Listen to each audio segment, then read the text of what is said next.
Hello, আসসালামু আলাইকুম। আজকের ভিডিওতে আমরা কিছু সেন্টেন্স স্ট্রাকচার শিখব। Chinese sentence structure.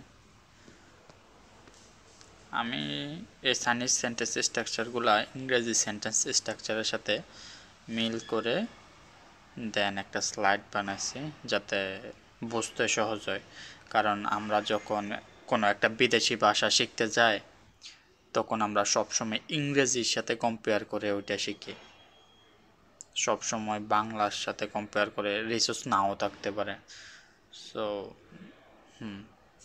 আজকের ভিডিওতে আমরা শিখব যে ডু, ডিড, উইল দিয়ে কিভাবে কোশ্চেন করব, and past tense, present tense, future টেন্সে কিভাবে একটা নর্মাল সেন্টেন্স বলতে হয় ওইটা শিখব। বিশ্বাস করেন, চাইনিজ ইংরেজি থেকেও সোজা, সিম্পল, ইজি। কেন বললাম? হ্যাঁ, চাইনিজ কঠিন যখন হচ্ছে টোনের বিষয়টা আসে তখন চাইনিজ অনেক কঠিন, সবচেয়ে কঠিন একটা ভাষা। কিন্তু আপনি সেন্টেন্স স্ট্রাকচার যখন আপনাকে পড়াবো আমি দেখেন যে কত সোজা। ইংরেজি থেকে অনেক সোজা। ইংরেজিতে আমাদের ডু ইউজ করতে, ডাজ ইউজ করতে হয়, অ্যান্ড ভার্বের সাথে এস ইএস ইউজ করতে হয়, অ্যান্ড ফার্স্ট টেন্সের জন্য একটা, অ্যান্ড ফার্স্ট পার্টিসিপলের জন্য একটা ভার্ব। একটা ভার্বের 3টা রূপ হয়ে যায়, কিন্তু চাইনিজে এমন কোনো কিছু নাই।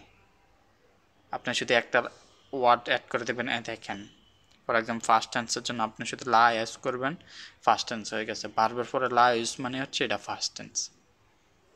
বলেন যে কত সোজা। আর চাইনিজে ভার্ব চেঞ্জ হয়ে যায়, যেমন গো, ওয়েন্ট, গন।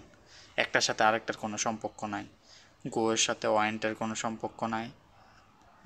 সম্পর্ক বলতে আমি বোঝাতে আছি যে ওয়ার্ড, এখানে জিও, এখানে জিও বলতে কিছু নাই। গনের ভিতরে আছে, বাট দুইটা শুনতে একই রকম শোনাতে আসে না। কিন্তু চাইনিজে কি শুধু ভার্বের সাথে একটা লা ইউজ করলে কি হয়ে যায়, এটা ফার্স্ট টেন্স হয়ে যায়। আর ফিউচারের জন্য ভার্বের পূর্বে একটা কি ইউজ করতে হয়, ইয়াও অর হুই। এই দুটো ইউজ করলে ফিউচার টেন্স হয়ে যায়। চলুন শুরু থেকে শুরু করি, অনেক কথা বলে ফেলছি। এখানে কিছু ভার্ব দেওয়া আছে। লাস্ট ভিডিওতে আমরা শিখেছি যে আমি কিভাবে বলতে হয়, তুমি কিভাবে বলতে হয়, সে, তারা, আমার, আমাদের, তার, তাদের, এরকম জিনিসগুলো শিখছি। সো আমরা সাবজেক্টগুলো শিখে ফেলছি। হ্যাঁ, আজকের ভিডিওতে আমরা শিখব কীভাবে হচ্ছে আমরা সেন্টেন্স তৈরি করতে পারি। এটা হচ্ছে আই, আমি যেটা লিখলাম, লেখাটা সুন্দর হয় নাই। আই, আই এর চাইনিজ কি ওয়া, ওয়া। সো ওয়াচ্ছি, আমি খাই। ওয়া হ, আমি ড্রিঙ্ক করি। ওয়া হ শুই, আমি পানি পান করি। ওয়াচ্ছি মি ফান, আমি ভাত খাই। ওকে, অনেক বড় বড় সেন্টেন্সের দরকার নাই, ছোট ছোট সেন্টেন্সগুলো শিখেন আগে। হ্যাঁ, দেন ওয়াচু, আমি যাই। ওয়ালাই, আমি আসছি। ওয়া শুই যাও, আমি ঘুমাই। ওয়া শোহা, আমি কথা বলি। ওয়া জৌ, আমি যাই।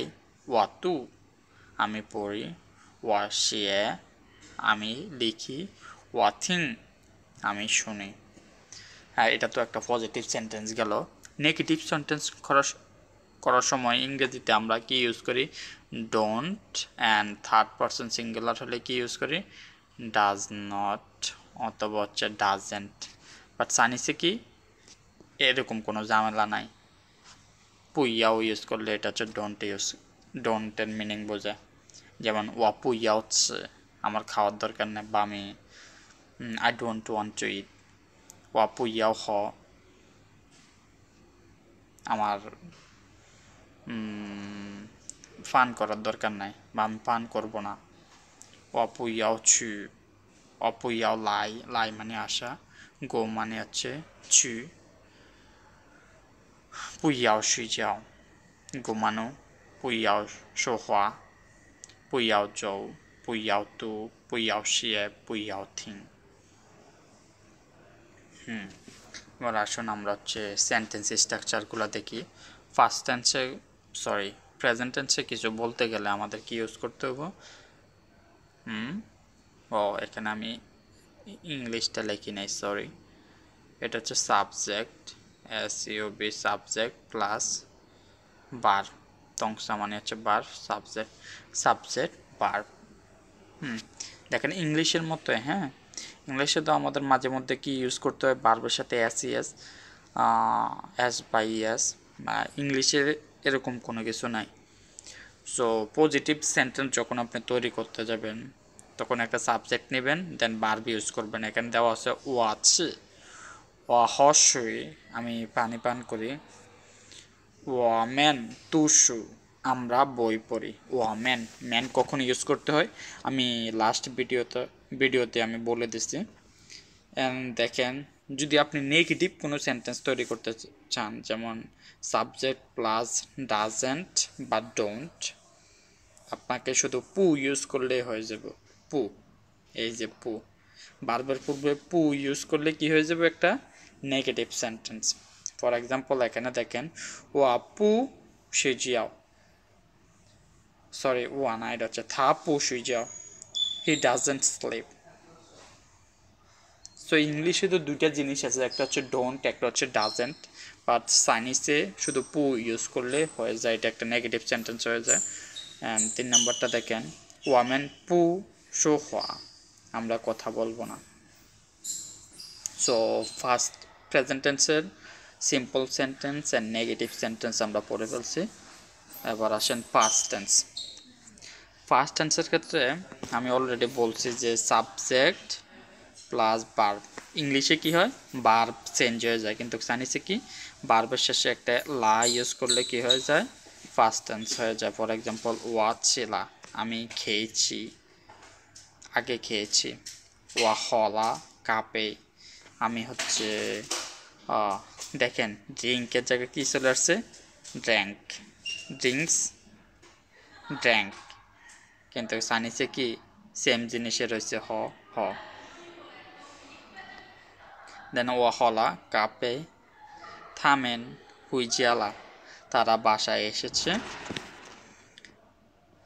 এবার আপনি যখন নেগেটিভ সেন্টেন্স করতে যাবেন, ইংলিশে কি ডিডেন্ট ইউজ করি আমরা, যে I didn't go there, I didn't eat, I didn't sleep, আমি ঘুমাই নাই, আমি যাই নাই, আমি খাই নাই, আমি পড়ি নাই।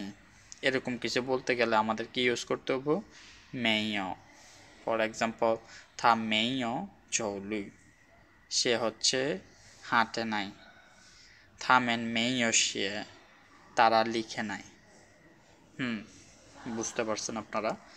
ফিউচারে কোনো কিছু বলতে গেলে কি বলবেন, উইল, এটা হচ্ছে সাবজেক্ট, দেন উইল, দেন হচ্ছে ভার্ব।